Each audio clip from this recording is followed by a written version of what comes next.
At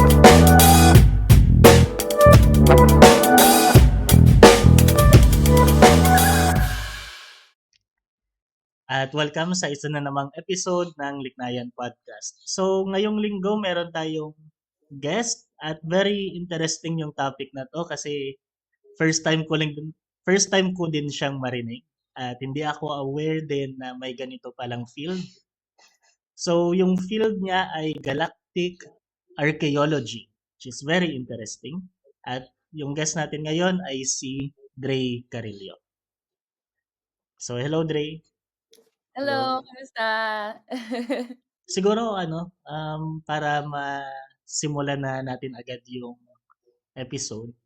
So siguro Dre, mas maganda siguro kung ikaw yung mag-share ng or mag-introduce ng sarili mo. So can you Yeah, introduce yourself? of The course, of course. journey. The journey. Journey, oo nga. Yeah, so hello, ako si Drea. Um, and right now, postdoc ako sa Durham University sa Institute of Computational Cosmology. Um, I'd like to say na para akong impostor dito. Just because, a lot of them parang simulations yung ginagawa nila, theory, and really yung background ko is on observations. And specifically sa galactic archaeology. So parang fancy term lang siya, with, for example, di ba archaeology, parang mga nagdi-dig up ng, um, like old stuff to understand paano namuhay yung mga tao back then, and just like yung, ancient civilizations. So, in a way, parang yun din yung ginagawa ko, pero for the Milky Way galaxy, which is yung galaxy kung nasan tayo. And so, ginagawa ko yun by looking at the stars. So, tinitingnan ko yung chemistry ng stars, tapos yung chemistry kasi ng stars will be different kung kailan siya nabuo, kung saang parte siya ng galaxy nag-form, or kung parte siya ng ibang galaxy before tapos na nag-merge lang siya with the Milky Way. So, yeah, so yun yung galactic archaeology, using yung stars as a fossil record, para ma-understand kung paano ba tayo nabuo. How did we get here? Ganon. So yung ginagawa mo naka-focus siya sa formation ng Milky Way galaxy or pwede siya sa ibang galaxies na Yeah, no, formation? good question. So, specifically sa Milky Way, kasi walang ibang galaxy sa universe, like at all, with the highest, with as much resolution as we have sa Milky Way. Kasi here, 'di ba, like if you look sa night sky, actually lahat ng stars na makikita mo, individual stars na makikita mo, lahat 'yon sa Milky Way galing. So sa ibang mga galaxies, hindi natin mare-resolve yung individual stars kasi napakalayo na nila. So really, yung para ma-understand yung galaxy formation and details of it, mahirap siyang gawin with, galaxies that are farther away just because we don't have yung resolution. Pero mas magagawa natin yun sa Milky Way kasi kita kasi natin yung individual stars, tsaka makukuha natin yung properties nila mas madali. So actually sa Milky Way, meron tayong satellite called Gaia satellite. And na-map niya na mga 1.8 billion stars sa galaxy.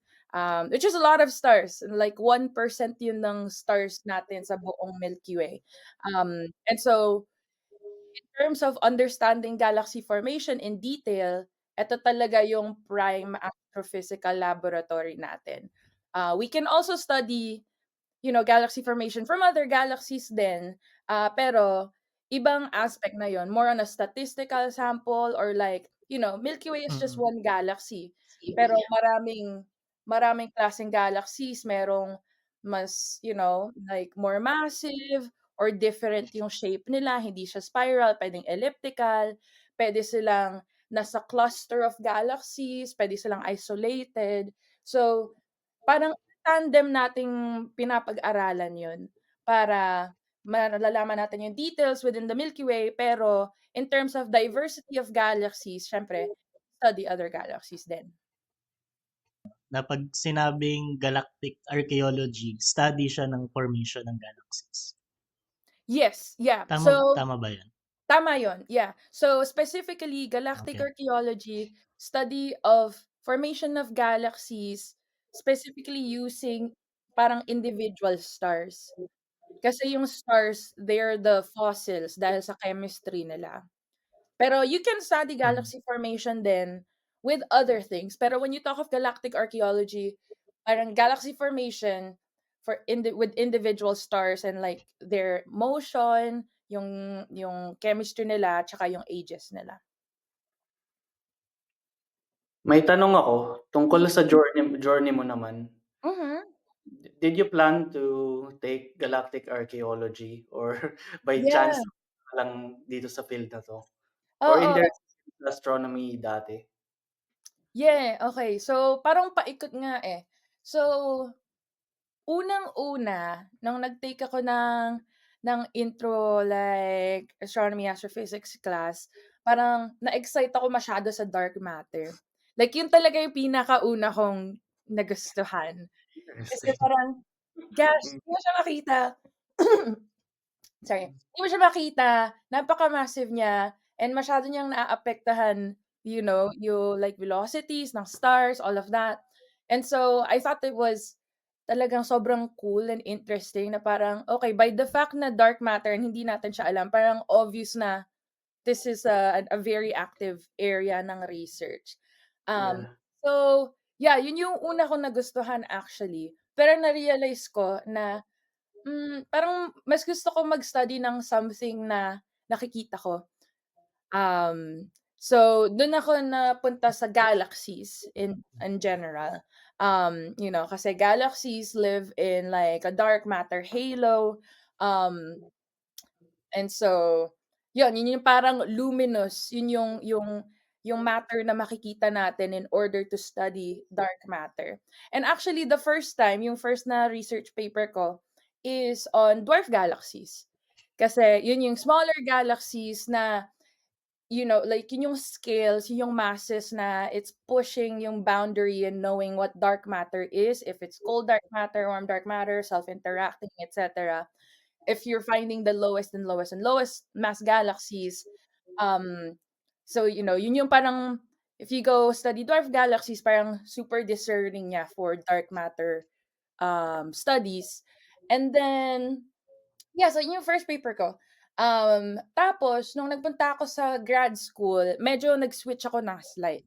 So, I was still studying galaxy formation, pero yung extragalactic. So, mas malayo.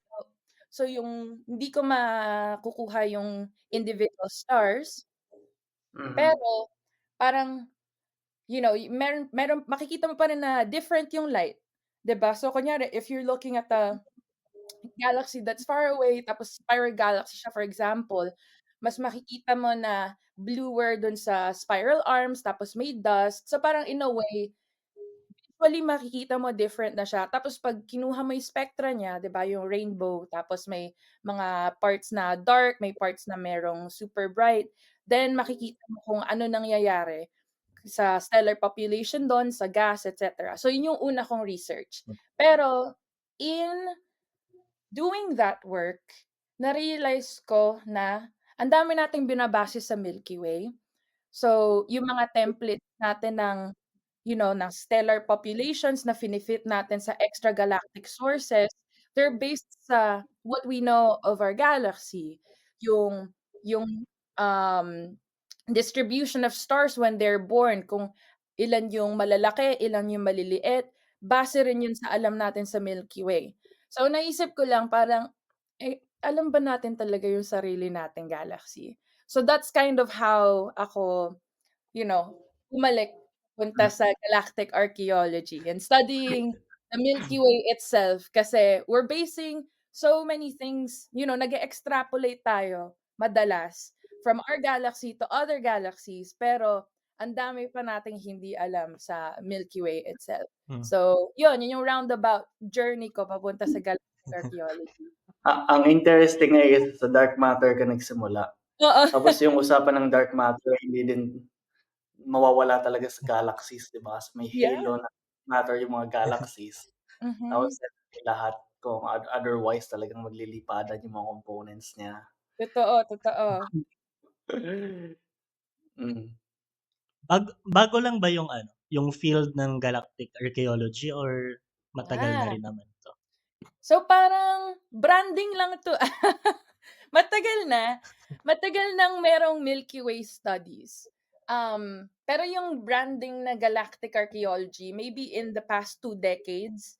Um, Ah, Oo, kasi dati, parang on a star by star basis, like, in the 60s, 80s, etc., 90s, parang 'pag mag-o-observe ka ng stars sa Milky Way, most of the time 50 stars, marami na yung 100. hmm,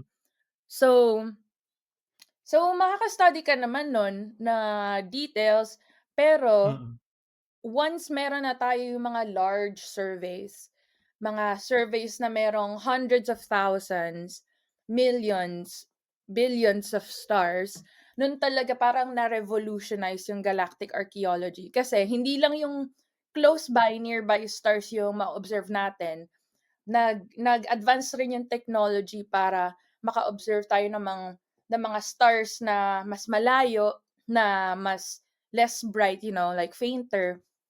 And nun parang na-revolutionize yung galactic archaeology kasi you can do this more on a statistical population kind of basis compared to like many many decades ago na parang boutique like individual stars lang, mga 10, 20 ganon. Pero ngayon, marami na tayong mga surveys like yung Gaia satellite, meron din Yeah. yung Sloan Digital Sky Survey, maraming mga surveys na nag-o-observe ngayon ng at least, in the hundreds of thousands of stars. So yun. So yung galactic archaeology, matagal matagal na siya na field, pero doing it in sort of yung parang with the machinery tsaka yung in the scale that it's done right now, medyo recent lang yon, siguro in the past 2 decades nga. Hmm. mhm, May tanong ako kasi may napakinggan ako na talk dati, though hindi ko maalala kung ano yung result talaga. Yung ginagawa nila ay nag-o-observe ng galaxies tapos yung shapes ng galaxies ay kino-correlate nila sa age ng galaxies. Mhm. Itong question na ba na ito ay pumapasok dun sa field ng galactic archaeology? Oo, that's a good question. Kasi Elliptical are mhm. older or younger Yeah. galaxies? Mhm, mhm. Yeah, so elliptical versus spiral galaxies. So in general kasi, ultimately, parang kailangan mo pa rin ng age information, pero in a way you can tell na kunyari elliptical galaxy, medyo rounder siya, based on the name, redder, and typically parang wala na siyang star formation kasi na-strip na usually elliptical galaxies nafo-form siya 'pag meron kang massive galaxies, like massive spiral. For example, Milky Way, 100 billion solar masses. Tapos Andromeda, mga 200 billion solar masses. Yun yung neighbor galaxy natin, Andromeda. And it's on a collision course with the Milky Way.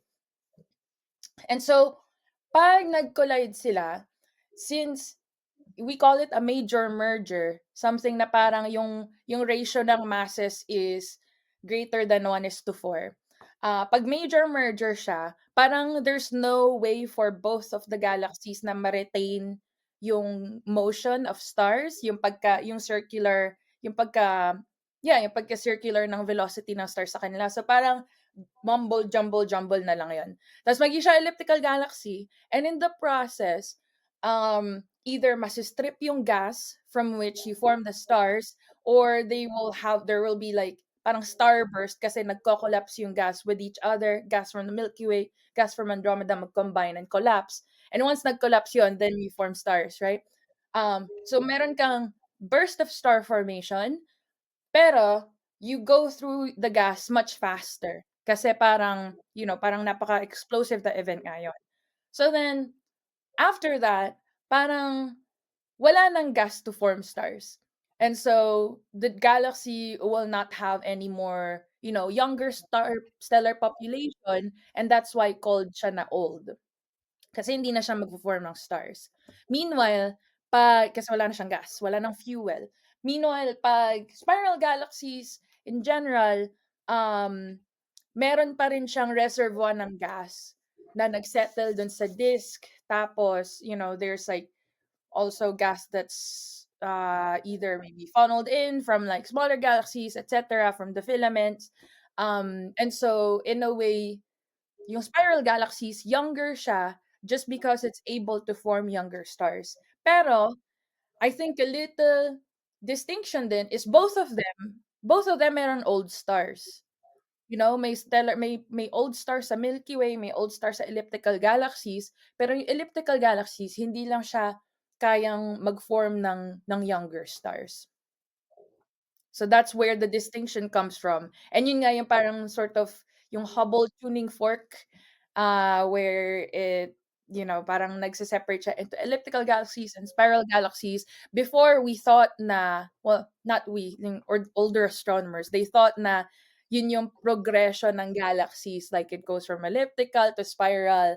And we've known, ang dami na nating na-debunk with that. Mhm. with research. So speaking of since nabanggit mo naman na yung spectra ng stars. So in relation sa ginagawa mo na galactic archaeology. So masasabi ba na parang at ganitong number of millions of years ago, ganito yung mga chemicals na abundant nung time na to, tapos naging ganito yung abundance, naging ganito. Yeah. Ganun ba yun? At pwede mo bang ma-explain yung details? Yeah, no, that's exactly right. Like, totoo yun. So, kunyari, di ba, Big Bang, nangyari, just really hydrogen and helium, tsaka some lithium. So, every other element sa universe, dahil siya ginawa sa core ng stars, di ba? So, para ma-fuel yung stars, there's like fusion happening sa core. And every star essentially goes through burning hydrogen into helium, and then helium into like carbon, oxygen, etc. Tapos, um, as time goes on, 'di ba? Like universe is 13.8 billion years ago.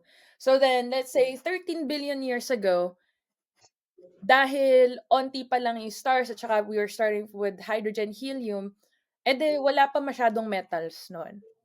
So this thing we call metallicity, mababa pa siya. So when you look at the star, it's a black body spectrum. Parang jargon yun. I don't know kung I don't know how technical I should be, pero okay lang yan. So black body spectrum, if you look at it, essentially parang nag-emit siya sort of at every wavelength with a certain shape. Pero because of the metals, meron siyang absorption features. So yung absorption features na to, parang dips siya in the black body spectrum.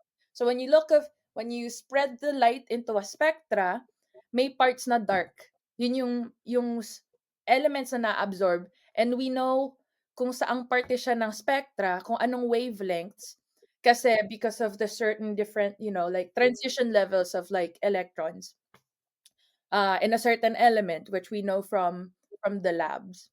So, depending on that, so alam mo kung ano yung elements na nasa atmosphere ng stars because of those dips. Pero at the same time, depending kung gaano ka-deep yung absorption feature na yon, malalaman mo kung gaano karami yung elements na nandun. So for example, if you look at the star na born 13 billion years ago versus a star that was born 5 billion years ago, so 13 billion years old versus 5 billion years old na star, then makikita mo, iba yung spectral features. So mas maraming spectral features yung star na 5 billion years old kasi mas marami ng generations of star formation na nangyari, mas metal enriched na yung universe na nag-form siya. Versus yung star na 13 billion years old, mas onti yung features niya.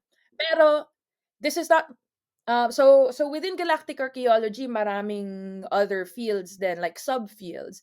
So for example, some people parang hinahanap nila, they're hunting for the most metal poor stars na tipong um like a millionth times less than the metal content of the sun. A millionth. Ano ba 'yan? 10 to the yeah, 10 to the minus 6. Tama.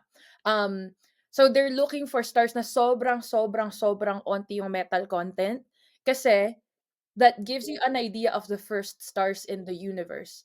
Yung first generation of stars, population 3, na tipong, like yung unang generation na nag-pollute at nagbigay ng metal content sa universe. So that's like an active area of research. So marami ding mga tao na naghahanap ng mga sobrang sobrang metal poor stars.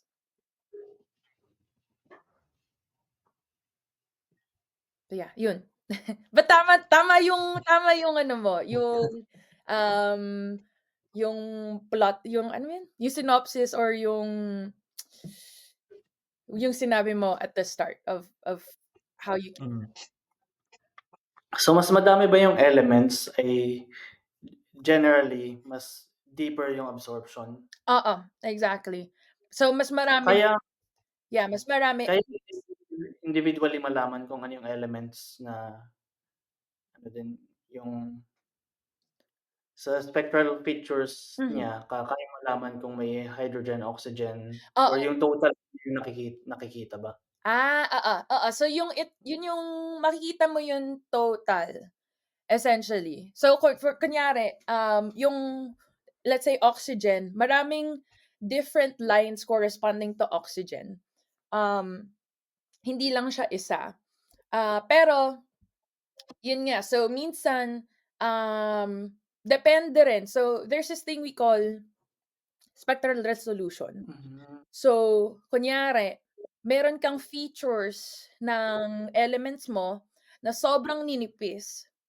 If yung spectral resolution mo ay malaki and manipis yung Gets. feature na gusto mo, hindi mo yun makikita. So, importante din yun. Pero, yeah, so, pag makakuha ka ng spectra, makikita mo na yung lahat ng elements na nandun. Yeah, so like, carbon, oxygen, magnesium, etc. Like lahat na 'yun makikita mo na sa spectra, pero iba-iba rin yung depth nila, 'di ba? Iba-iba rin yung pagka-deep nung absorption features.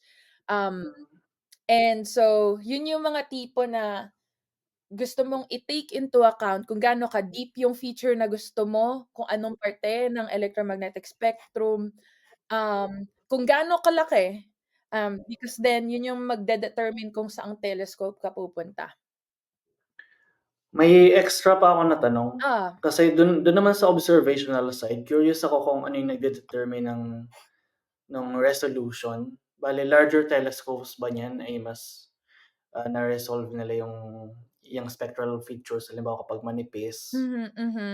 Oo. So, um, that's part of it. So, essentially, 'di ba may telescope ka, ano lang siya, just collecting light. So, kung mas malaki telescope mo, mas maraming fainter stars kang makikita.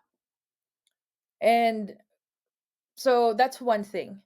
Pero at the same time, 'pag 'di ba makakakuha ka ng light from other stars, tapos spread mo yon into a rainbow. So, you're also, you have a faint light Yeah. tapos you're spreading it even more. So, parang mas magiging faint pa siya, 'di ba? And so, in a way, yung size ng telescope mo is going to determine kung ano yung parang pinaka-faint na star na makukuha mo. So that you will get a signal, you will get a good signal to noise ratio. Pero at the same time, depende rin yun sa kung ano yung instrument mo, yung spectrograph. Yung spectrograph, siya yung magse-spread ng light into the spectra.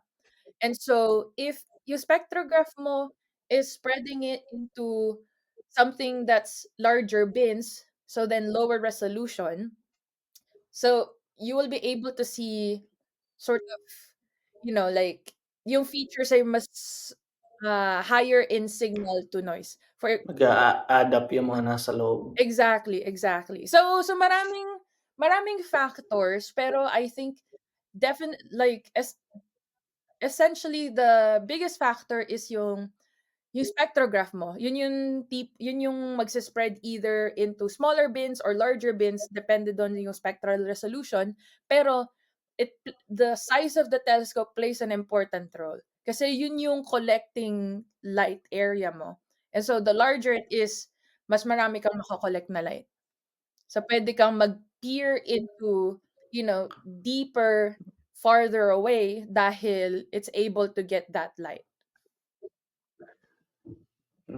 Gets, thank you. Yeah. May isa pa akong tanong. Sige, go lang. Yung sa pragmatic side naman na to, yung mga telescopes na ito ay aware ako na madaming nasa Chile kasi maganda yung mataas bundok. May chance ba na spatially yung mga telescopes na to ay ma-accommodate sa Pilipinas? May chance ba na kaya siya? Spatially, you mean without without Yung to work out yung pera? without sa ibang problema yun. Yung problema na yun. So, let's see. Iniisip ko ano ba mga height ng bundok sa Pilipinas? So, for example, nakapunta I think sa Kitt Peak sa Arizona, sa US. Mga Ayan. 8,000 feet ata yun. Ano ba 8,000 feet? Kung ilan man yun in meters. 8,000 Kilometers. Siguro mga nasa 3,000 something ata. Oo, mga 2,600 ganun. So, ayos na yun for in terms of height, ayos yun. Mga 2,500, 2,600. So one, yun yung kailangan mong Pero di ba factor din yung weather? Yes, exactly. Yun yung pangalawa ko Kasi sasabihin. madalas maulap din sa Pilipinas, ganun. Sa Chile ba, hindi siya ganun ka maulap? So, dun sa Chile, meron siya mga desyerto. So dun sa desyerto nila nilalagay. So one, mataas siya, desyerto. Sa Arizona din, yeah. And so, kasi, you want as little of your light as possible to be perturbed by the atmosphere. 'Di ba may turbulence sa atmosphere? Just because may atmosphere tayo, meron tayong air, we breathe it. Pero because of that, yung star, it's a point-like source. So supposedly, dapat point lang rin siya dumating dito, 'di ba? If it goes travel and like parallel rays. Pero because meron tayong atmosphere, parang ginugulo niya yung starlight. Kaya naman parang may nagtanong ako sa akin dati, bakit yung drawing natin ng star pag gano'n, 'di ba? Yung 'Di ba? Oo, inisip ko rin bakit nga kaya? Pero feeling ko dahil yun sa turbulence nga na atmosphere kasi 'pag tumitingin ka parang siyang nagti-twinkle. Eh, yung twinkling na yun dahil nga sa atmosphere kasi ginugulo yung path ng light papunta sa'tin. So, instead of a point-like source, para siyang yung star na shape. But yun, so importante na sa mataas para there's less atmosphere to go through. Tsaka pangalawa, yung weather din. So ayaw mo ng humid masyado rin. At saka siyempre ayaw mo ng masyadong maulap kasi gusto mo makita yung yung tinitingnan mong star. So, sa Pilipinas siguro, kung meron tayong mahanap na place na medyo arid, parang desyerto, gano'n, tapos mataas. Gets. Yun yung feel. So first challenge yung conditions. Definitely. So since napag-usapan naman natin na yun yung possibility kung pwede siya sa Pilipinas at nabanggit na yung ibang challenges, may iba pa, ano pa ba yung other challenges na na-encounter sa field ng galactic archaeology? Yeah. Bukod sa conditions kung saan mo ilalagay yung telescope. I think I think yung field ko, maybe biased ako, no? Pero I think of all fields sa astrophysics, I think yung galactic archaeology yung most democratized in a way. Kasi sure, like I've used telescopes for my research, pero at the same time, hindi mo naman kailangan ng facilities na gano'n para makagawa ng cutting edge research in galactic archaeology. Kailangan mo lang ng internet, kailangan mo ng computer, you know, tapos download mo lang yung data and then it's there, it's in your hands. So in a way, actually, I think parang it brings down, it removes a bunch of other walls in terms of starting with research or getting cutting edge research through kahit wala kang facilities. Pero on the other hand, what I've seen happen quite a lot, especially ngayon na minsan nagre-review ako nag-serve ako as a referee, referee reports like for other papers and whatnot. And something that I've seen a lot then in our field, sa galactic archaeology, if you have a statistically large sample of stars, and like gigabytes of data, something that people love to do is like machine learning, AI, which is very, very useful. And 'di ba kasi it's helpful in terms of finding outliers, or it's helpful Mm. in putting things in bins of like these look the same pero iba siya dito sa kumpul na to. So parang mas magaling siya in terms of pattern recognition. So hindi mo na kailangan ng isa-isahin, tingnan, gano'n. Tapos, so that's really good. But also a pitfall for that sometimes is people are very like parang medyo lax sila in applying machine learning just because they could, instead of actually Mm. relating it to something physical. Kasi at the end of the day, you need to be able to explain it based on like the physics of things. So parang ang madalas kong nakikitang pitfall ngayon and challenge is, not overly using AI and machine learning just because you can. Yung parang kailangan mo pa rin siyang i-relate to something na actually makes sense physically. Mm. So yeah, so in a way that's sort of a challenge. Like sometimes people would extrapolate kahit wala siya sa training set, wala siya like there's just a bunch of things na parang we have to be more careful about. And I think at the end of the day, eto yung ang dami nating data, like napakarami. There's Mm. this other survey that's coming up called Large Synoptic Survey Telescope or Legacy of Space and Time Telescope, something like that. LSST. Nakalimutan ko na kung ano ibig sabihin ng acronym. And Mhm. that will take terabytes, petabytes of data, like every so often. And so, with the amount of data na meron tayo na pouring in, Mm. um, parang talagang kailangan na talaga nating i-embrace din yung help of the machine, of like AI. Pero at the same time, so I know that yun yung direction na papunta yung research in general. Pero Mm. I think that doesn't also necessarily mean wala na tayong trabaho kasi AI can only see the patterns. Pero we know Yeah. we know the physics, AI right? is So the tayo pa future. yeah. Like tayo pa rin yung mag-i-interpret. Um, but yeah, so I would say that's sort of sometimes a challenge.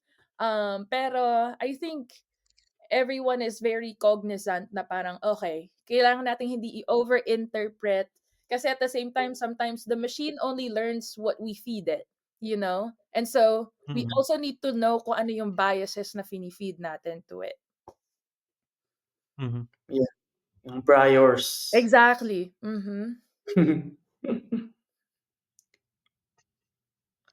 Paano naman yung sa big questions ng field? Ano yung mga, biggest questions, pati ano yung, puwede pang improvements sa observational side Mhm. naman kung would bigger telescopes or mas scatter pa sila Hmm. in different parts of the world, would that help Yeah. in answering the biggest question? Mhm, mhm. So I think in terms of the biggest questions sa field, I think something na in every conference I go to, parang ang main question namin ay, how important is the Milky Way? Like, is the Milky Way really unique?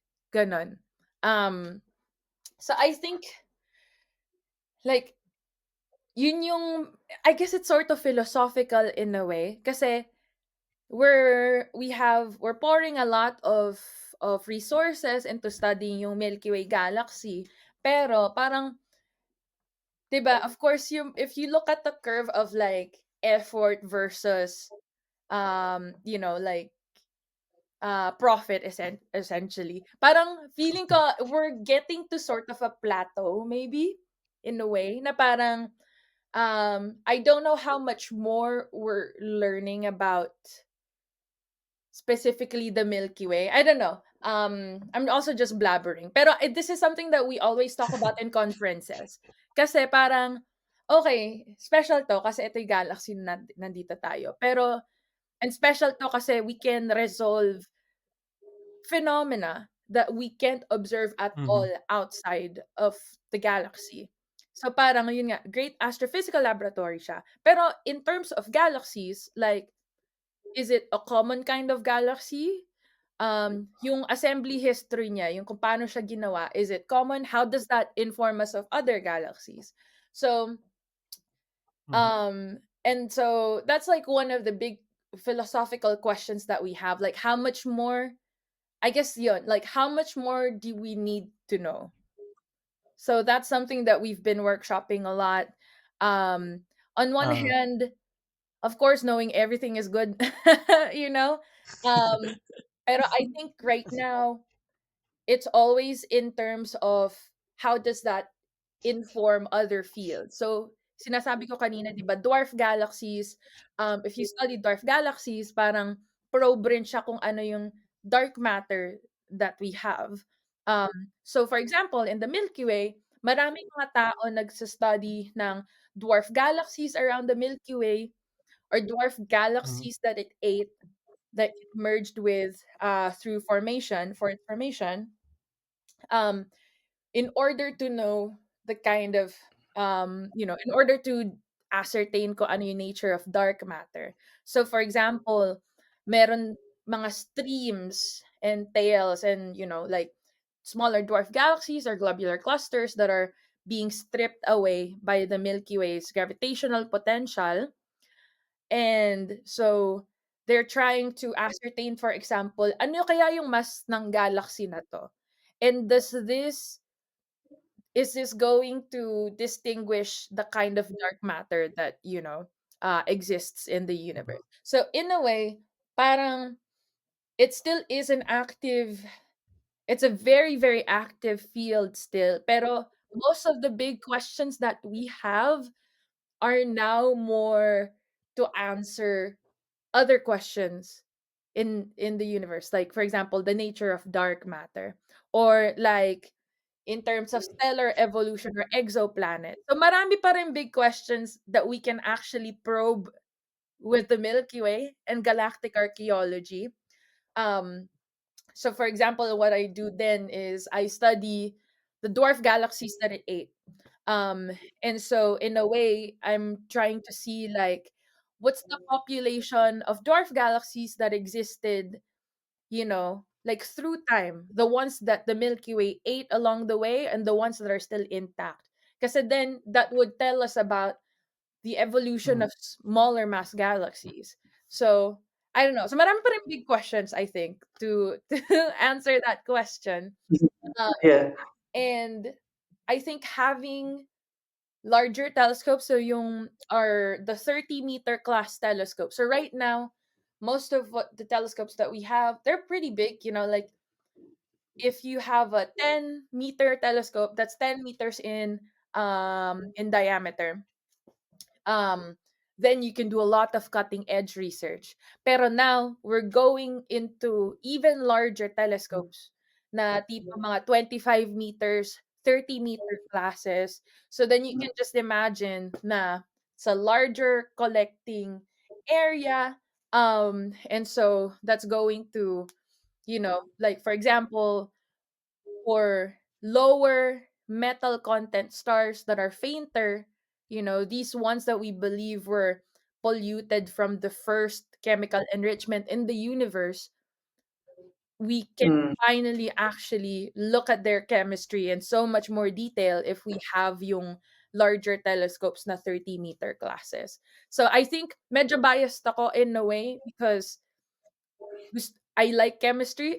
Well, in terms of like what it tells us about the formation of galaxies and the Milky Way. Mhm. So I'm biased in terms of, if we have these larger telescopes, then we can actually, like look at their chemistry in larger detail at saka hindi lang siya magiging little wiggles na parang really bad signal to noise ratio, parang you have a larger signal kasi you have a larger telescope.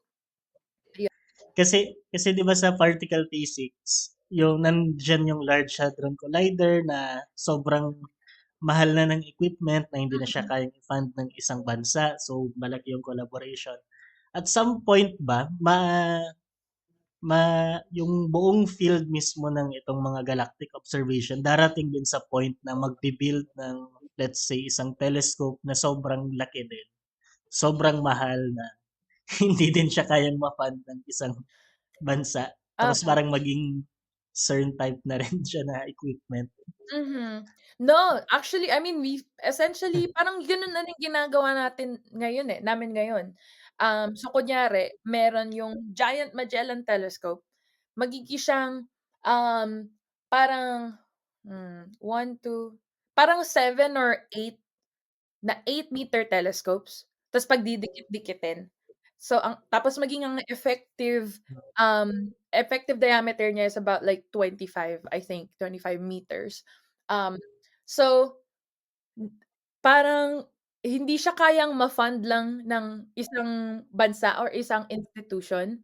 So, I think for that one, parang may iba ring mga bansa na putting in money for that. Because these are so expensive. They're so expensive. Mhm. And honestly, sometimes I feel na hindi ako nag-research on using the James Webb Space Telescope, JWST. But that Mhm. has also just, it's given a view of the universe that we've never seen before. In terms of finding yung oldest galaxies, like a few hundreds of thousand years after the Big Bang. Um, that telescope, parang, oh my gosh, I don't even know kung magkano. Wait lang, search ko. Oh. Billions. Yeah, Definitely. yeah. Um, at least a billion post-launch, apparently. 10 wait, ang dami. Ang daming nakalagay. Essentially, Dollars yan, no? Dollars ba? $10. Over the 24 years, I guess, since like people have started developing the idea until sa commissioning and like launch, $10 billion. 10 billion US dollars. And it's a lot of money. Pero inisip ko lang minsan na parang, wow, ang daming pera nun.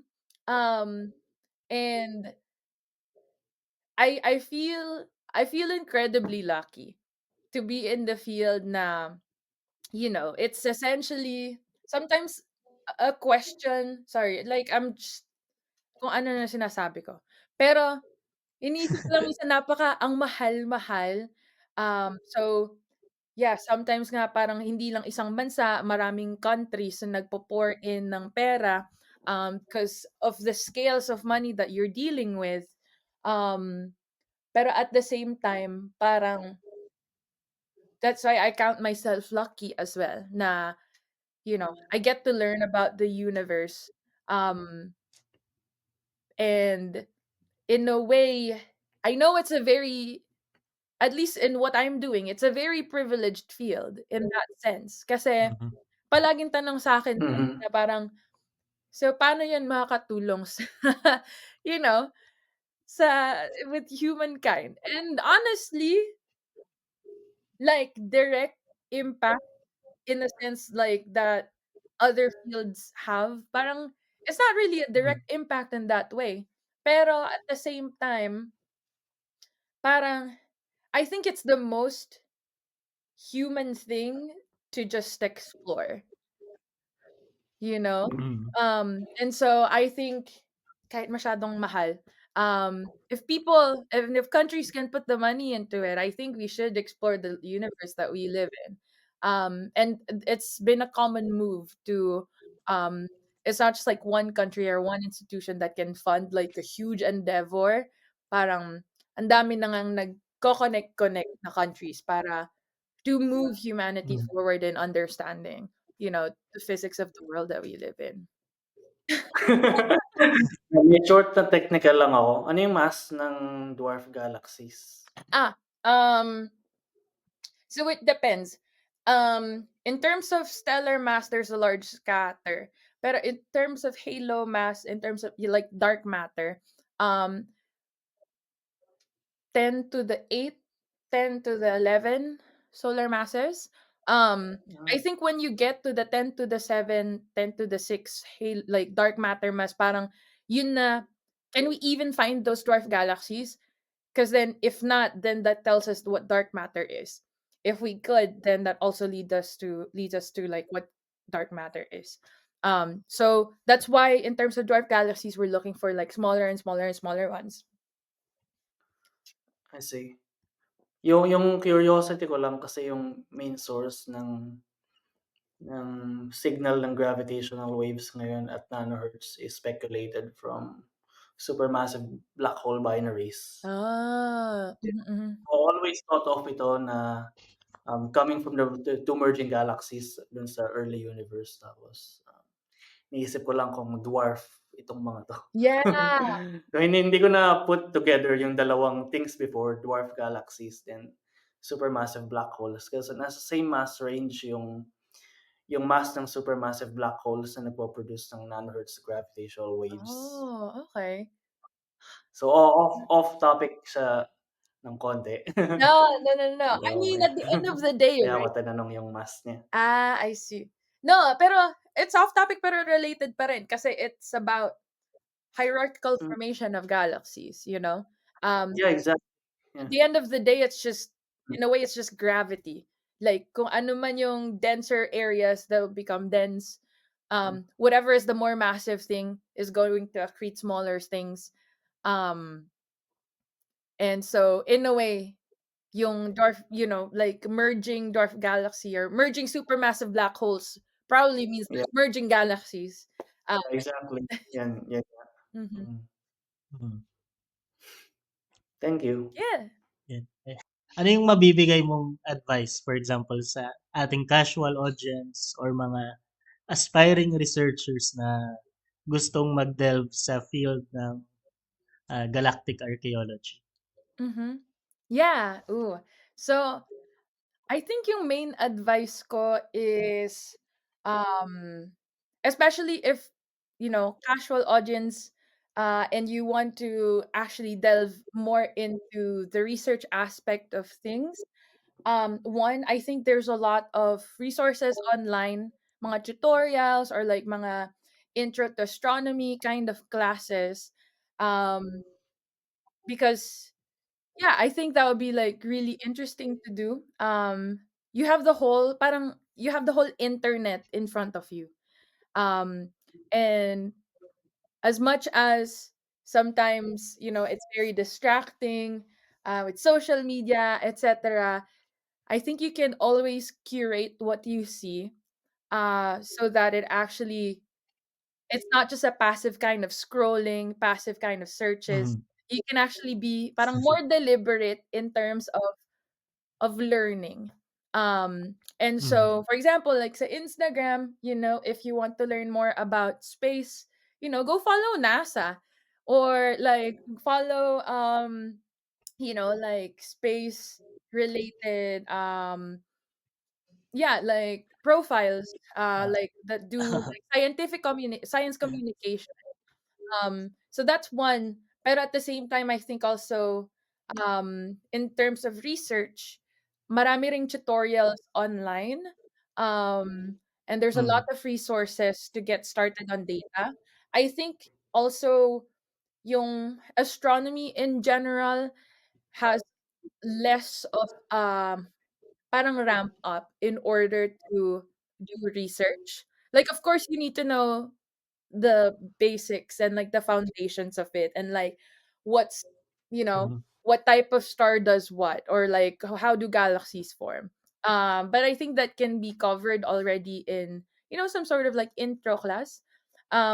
But there's a lot of resources online on just like starting to learn how to like code in Python, for example. Like so much of research is just programming. Like you don't look through a Mhm. telescope at all. Darwin lang ako the very first time, pero I grew to love it. Um, Mm. yeah, and so it's a lot of programming, so you need to be comfortable with that. And yeah, and I think um at the end of the day, just do what you love. I know I have very, like yung parents ko sobrang supportive in terms of what I wanted to do. It's not like a lucrative job being a researcher, which you guys know. You know, hindi siya prestigious in a way too. Um Ah. but at the end of the day, parang if you do what you love, um, I don't know, parang mas maraming internal motivation to do it instead of like wanting the external validation of things. Because of the prestige, because of the money, etc. Mm. Um, but yeah, I don't know. So just do it and find. Well, honestly, hindi na Yeah, go ahead. honestly, yung mga tao hindi naman nagpi-physics para sa pera, eh. No, 'di ba? Wala. I've never heard of that. Oo, parang, gusto kong yumaman, gusto kong mag-study ng physics. Parang, huh? Pero, there's a lot of reasons why you would want to be a physicist too, 'di ba? Uh-huh. So, um, like, and so like always go back to that internal motivation na parang why do you want to do this? Um, and yun. And that also, lastly, find people who like the same things, find a community, Mm. find mentors. They don't necessarily have to be in the same like institution. Like kayo, 'di ba? Like you all found each other and you have this podcast and you have this passion project. Um and so it's always good to find a community who like the same things and who support you then. So yun, how the stars have helped human civilization progress, and like, and how we've like Mm. traveled around. We used it for navigation, we used it to time kung kailan ba tayo magtatanim, kailan tayo harvest. And I think it's always been with us, um and to understand it with the knowledge that we have is really, really beautiful. I don't know. I love physics. I think in the way that, I mean, all of it is just a representation of the world, right? Like, Yeah. um, Mm. we have these equations, we have these laws to explain what's happening around us. And in I think it's so beautiful that we get to explain the world we live in with Exactly. Mhm. numbers and equations. Like, I don't know, blows my mind. As important yung may immediate na application, and kung yung gaya ng physics at yung fields ng cosmology at archaeology, right, na hindi siya immediate yung impact, but it's a different thing Mhm. na na-explain mo yung universe around you Mhm, and understanding how everything came to be. Kasi 'di ba, it's the these are the questions na inisip natin since or nagko-cross sa minds ng lahat ng tao at mhm, some point. but gets Yeah. diluted by other stuff. Of course, yung immediate like paying your rent, other etc. But ito yung talagang big questions, and ito yung questions na susubukan masagot nitong fields. Exactly. So I think yun lang para sa episode natin ngayon. And kung nagustuhan niyo yung episode, guys, huwag niyong kalimutan mag-like, share, at subscribe. And see you sa next episode. See you sa next episode. All right, bye.